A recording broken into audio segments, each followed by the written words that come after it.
Good morning, viewers. Today we will discuss The Solitary Reaper, a short little poem written by William Wordsworth, one of the noted Romantic poets. In the history of English literature, the Romantic poets hold a place of pride because they showed the world that poetry need not sing only the praises of kings and noblemen. It in fact celebrates the everyday experiences of common men and women.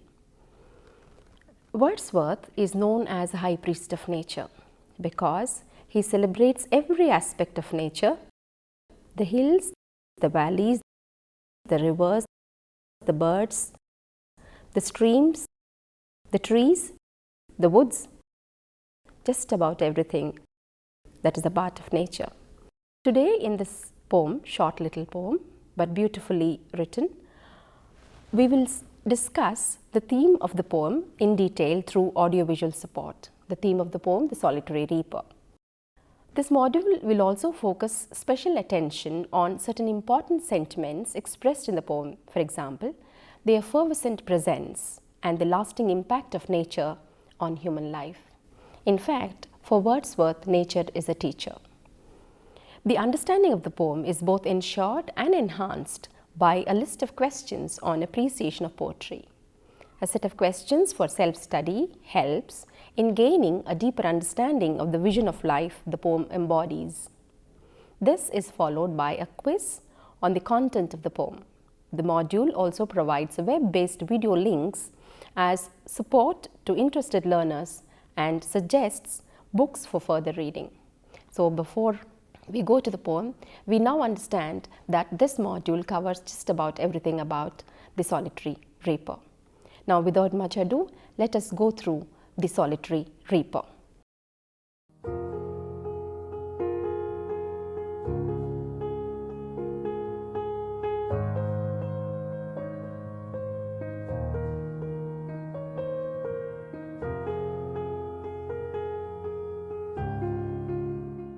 Behold her, single in the field, yon solitary highland lass, reaping and singing by herself. Stop here, or gently pass. Alone she cuts and binds the grain, and sings a melancholy strain. Oh, listen, for the vale profound is o'erflowing with the sound. No nightingale did ever chant more welcome notes to weary bands of travellers in some shady haunt among Arabian sands. A voice so thrilling never was heard in springtime from the cuckoo bird, breaking the silence of the seas among the farthest Hebrides. Will no one tell me what she sings?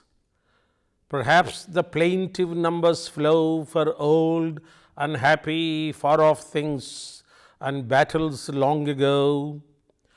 Or is it some more humble lay, familiar matter of today? Some natural sorrow, loss or pain that has been and may be again. What is the theme the maiden sang as if her song could have no ending? I saw her singing at her work, and o'er the sickle bending, I listened, motionless and still. And as I mounted up the hill, the music in my heart I bore, long after it was heard no more.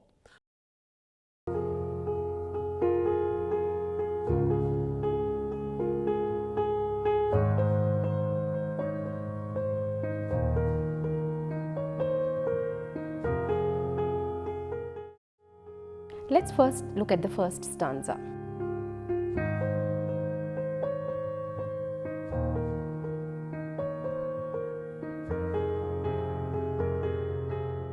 One day, the poet chances upon a solitary reaper, that is a highland lass, a peasant girl, singing soulfully as she reaps the harvest. The poet invites us to pause there so that we could partake the overflowing melody of a song that fills the deep valleys around.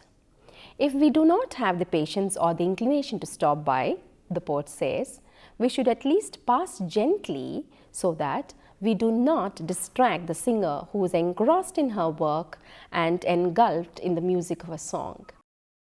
Let's look at the few lines from the poem.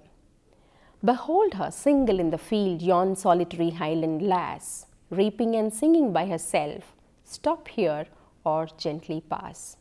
Where do we find this highland lass? She is in her fields, and what is she doing? She is reaping the harvest. And the poet says, behold her, notice, observe, see. Do not miss out on this beautiful scene of a simple village girl reaping the harvest. And what is this girl doing? She is reaping harvest and she doesn't have anybody for company. She's single, all alone in the field. And what is she doing? She's not sad that she's alone. She's not sad that she has to work, probably when the others are taking rest. But she is singing to keep herself busy. That's a beautiful scene. She's singing, she's working, she's all alone. What a beautiful scene. And we mustn't miss out on this beautiful scene that nature today offers us. So what do? We stop there, because the poet invites us to partake the melody of her song. She's singing soulfully, melodiously, mellifluously. If we do not pause there, we would be missing out on a beautiful experience in life. Of course, if we don't have the time to pause there and we are in a hurry, we should at least pass by gently without disturbing her, because this girl is lost in the melodious world of her own music. What is she doing? She's cutting and binding the grass. And what kind of song is she singing? She is singing a melancholy strain. The music of her song seems sad. It's about a sad theme. The poet says, "Oh, listen, for the vale profound is overflowing with the sound. The valleys around are resounding with the beauty of her music." It's overflowing. It's as if you have a beautiful cup, and this cup is filled, not only filled up to the brim and overflowing with the music, with the melody of her song. So pause there, my dear traveler, and partake of the beauty of her song. Let's take a relook at the first stanza. There are 2-3 places where the poet uses words that emphasize the solitariness of this girl. If we look at the title itself reads The Solitary Reaper. Solitary, alone, lonely, without company, actually indicates that someone is sad probably, and that is why someone is alone, or because someone is alone, someone is sad. But this girl doesn't seem to be sad, although she is singing a sad song. She is lost in her work. She seems to be enjoying the music of her own song. So it is possible that we can be alone and yet we can be happy. Because if you notice in line 1, he says, single in the field. And in line 3, he says, singing by herself, no company whatsoever. And everywhere, he keeps emphasizing the fact that the girl is alone. And let us also look at the theme of the song, which the poet really discusses at length in stanza 3. Right now, we do not know what she is singing about. We only know that she is singing a sad song, because he says the music is melancholy. And what is the music doing? It's filling the valleys. Because the valleys are deep, the theme of the song is also deep as the valleys. And this music, this sad music, this deep music is filling the deep valleys to the brim.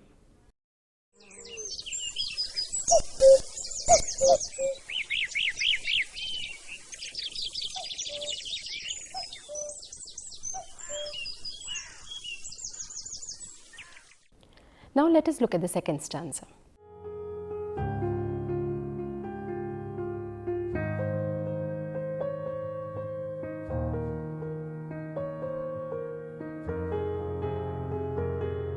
Here Here, the poet compares the song of the solitary reaper to the melodious notes chanted by a nightingale that soothes the tired travelers who traverse the sultry, lonely deserts of Arabia. Indeed, according to the poet, the song of the solitary reaper is more mellifluous than the soul-filling tunes of the cuckoo that intones so excitedly that the waters of the silent oceans resonate with its thrilling music.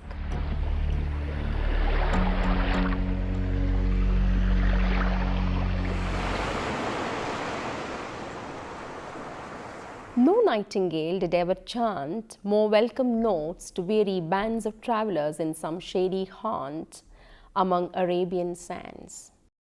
The poet is reminded of the song of the nightingale. Nightingale sings melodiously, we all know that. Where does this nightingale sing? This nightingale sings in the deserts of Arabia. Deserts where there is no scope for relaxation. Travelers are tired, the hot sands of the desert. To those tired travelers, the song of the nightingale comes as a welcome whiff of fresh breeze. It relaxes them. And where are they resting? They often go to a particular place in the deserts. What is this place? Obviously, it's a place that gives them shade. Shade from the scorching heat of the desert. And the song, the melody of the song is like a fresh drink of water to the tired souls of these travelers. And of course, the poet doesn't stop there. He says, the song of the solitary reaper is probably more melodious than the song of the cuckoo even. And the cuckoo, where does cuckoo sing and where and when? Cuckoo sings at the time of spring. That denotes the end of winter. It welcomes the springtime. And when the cuckoo sings, what happens? The silent seas of the Hebrides, the highlands, the northwest islands. These seas in the northwest islands of Scotland are resonating with the music of the cuckoo. The song of the solitary reaper is no less melodious than the song of the cuckoo that breaks the silence of these seas. The oceanic waves are resounding with the melody of cuckoo. In the same way, the fields are resounding with the song of the solitary reaper. The song relaxes your tired mind and soul, just as the song of the nightingale relaxes the tired mind and soul of the travelers of the deserts of Arabia, just as the song of the cuckoo breaks the silence of the seas in the northwest islands of Scotland, the song of the solitary reaper brings you so much of solace. If only you have the time to pause and partake of the beauty, the melody of the music of a song.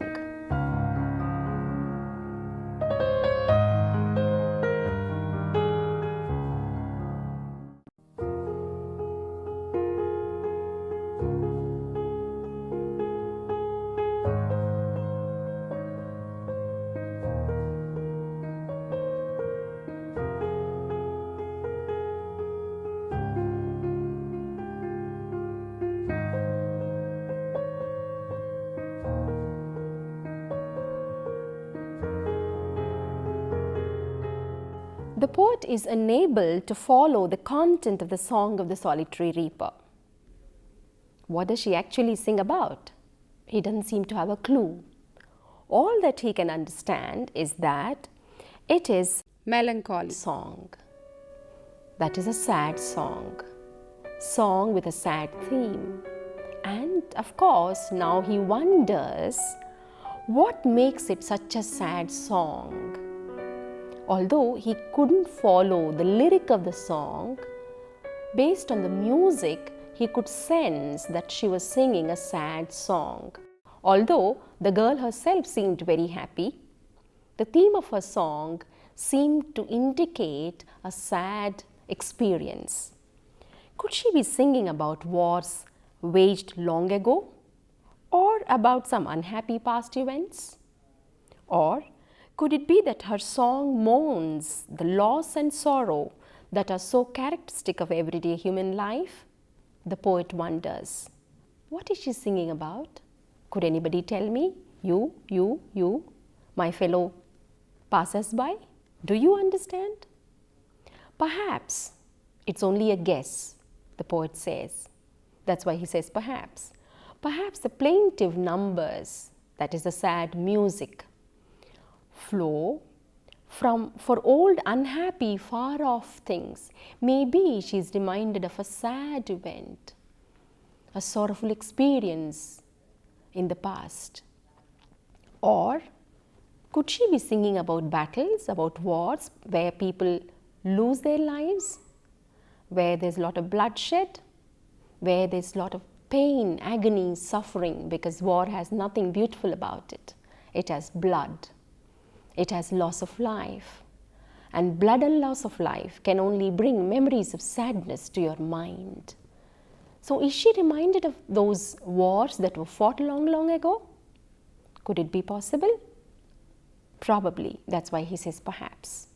Or is it some more humble lay, a very modest song, familiar matter of today, very modest, familiar matter of everyday life. It need not be as a large-scale experience as a war. It could even be a simple thing of the common people. Or could it be some natural sorrow, death, loss or pain, accident, suffering, disease? All these are common experiences for people like us. We need not be kings. We are ordinary people. And ordinary everyday human life is replete with sorrow. It's punctuated by pain. And this pain can be the theme of the song. It deserves to be celebrated, and that is where we appreciate Wordsworth. And what is so characteristic about this sorrow? This sorrow has been experienced by us, by our forefathers before. It has been experienced and it will be experienced again, no doubt about that. So probably this song could be about a common experience of death or suffering that all of us experience as part of our lives, our everyday lives.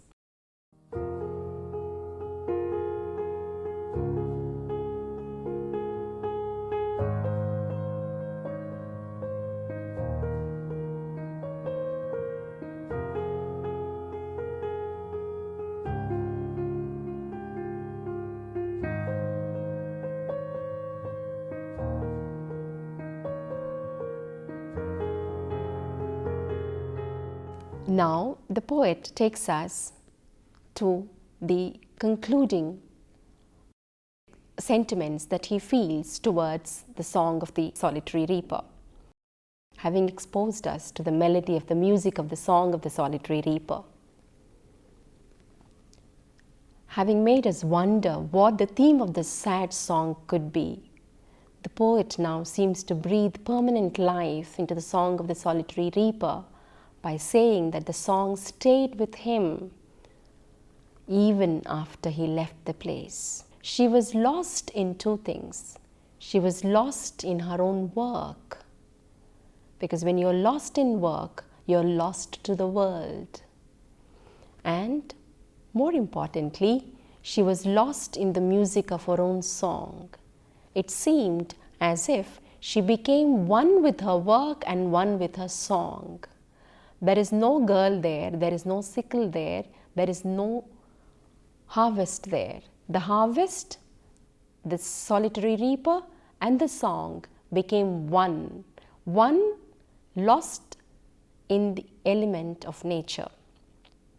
The picture of this solitary reaper bending and cutting grass, this harvest, reaping her harvest, is ingrained in the mind of the poet. It's so picturesquely ingrained in his mind that long after he left the place, the memory of the girl, the picture of the girl stayed on with him. He forgot to move, probably he forgot even to breathe, because he himself was lost in the melody of the song. He was still, there was no movement at all. As he went up the hill, restarted his journey, the music in my heart I bore long after it was heard no more. It kept haunting me. It was so beautiful and so sad that it was so hard to forget that I kept going back to it again and again. The song stayed with me. The music of the song stayed with me. The picture of the girl stayed with me. So what does the poet want to tell us? That, like Keats, a thing of beauty is a joy forever. The music of the song of the girl is beautiful, and whatever is beautiful will stay with us. And these beautiful memories are what make life worth living.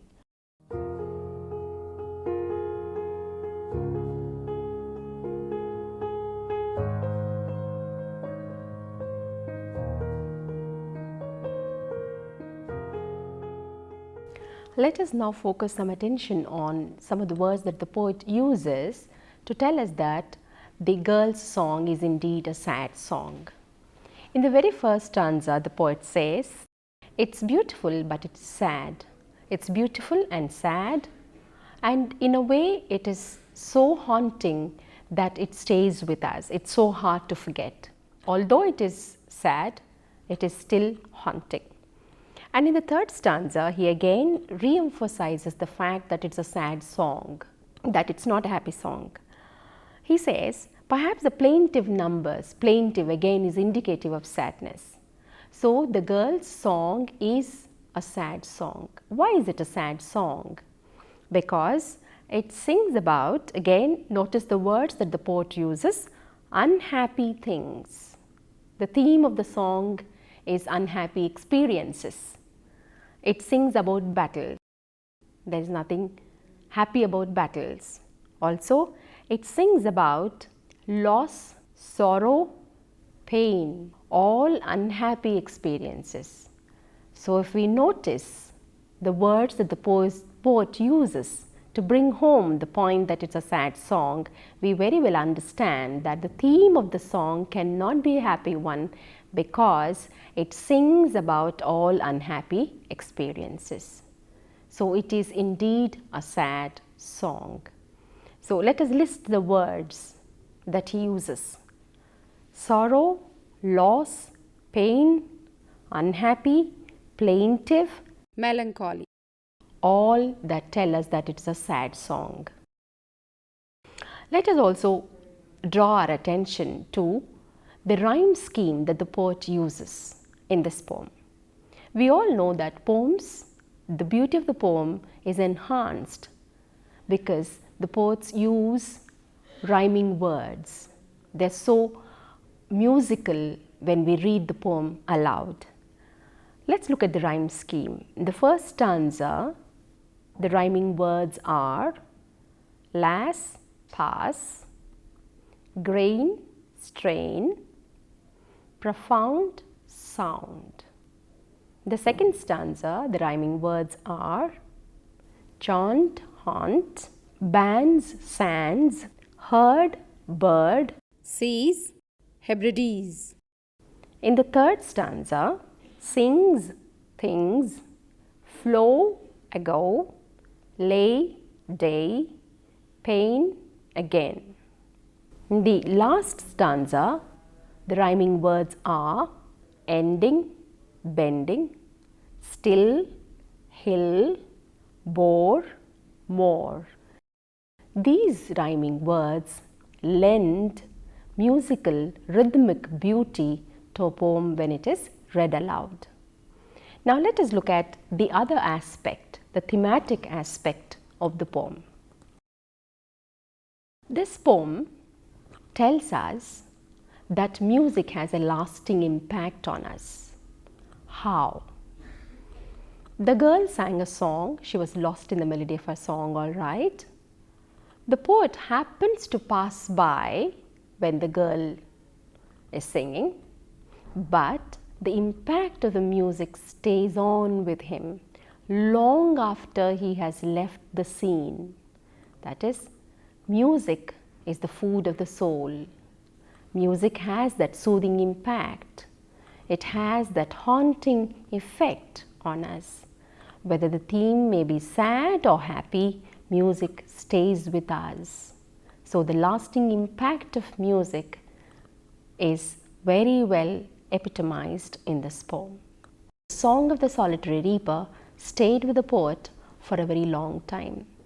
We still remember the solitary reaper just as the poet remembered her song long after he left the scene. This poem stays with us for times to come, and whenever we are reminded of happy or sad events in life, the music of this girl, this solitary Highland lass, is bound to resound in our own hearts. Thank you.